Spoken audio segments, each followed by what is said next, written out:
শীতে ঘরে থাকা সবজি দিয়েই আজকে সবজি ডাল করেছি। যার জন্য ১ম এ আমি ডালটাকে এখানে ভালো করে ভেজে নেবো।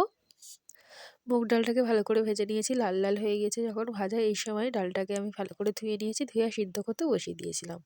ডালটা সিদ্ধ করেছি লবণ দিয়ে। ডালটা দেখো আমার এখানে সিদ্ধ হয়ে এসেছে। যখন সিদ্ধ হয়ে আসবে আমি ওপর থেকে লবণ দিয়ে দিয়েছিলাম আর একটু হলুদ গুঁড়ো। দিয়ে ডালটাকে সাইড করে রেখে দিয়েছি। এরপরে কড়াইতে ডালের ফোড়ন হিসেবে আমি দিয়ে দিয়েছিলাম তেজপাতা, শুকনো লঙ্কা আর ৫ ফোড়ন।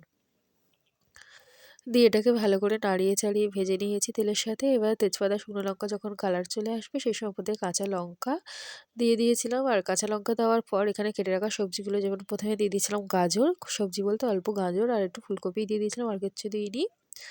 আর গাজরগুলোকে ভালো করে আগে ভেজে নিতে হবে আমার তেলের সাথে। তো গাজরগুলোকে ১ম এ আমি ভালো করে ভেজে নিয়েছি তেলের সাথে লবণ আর হলুদ গুঁড়ো দিয়ে। আর তারপরে দিয়ে দিয়েছিলাম ফুলকপি। দিয়ে ওপর থেকে সামান্য লবণ দিয়ে দিয়েছিলাম।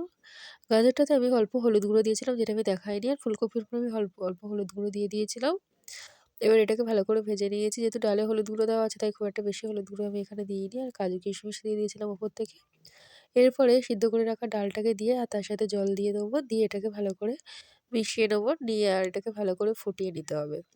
শীতে ঘরে থাকা সবজি দিয়ে কিন্তু সবজি ডাল বানানো খুবই সোজা। যেখানে আমি ওপর থেকে একটু জিরে বাটা দিয়ে দিয়েছিলাম আর দিয়ে দিয়েছিলাম অল্প চিনি। দিয়ে নামিয়ে নিয়েছিলাম। তো ভিডিওটা কেমন লাগলো জানিও। ভালো লাগলে লাইক শেয়ার করে দিও। টাটা।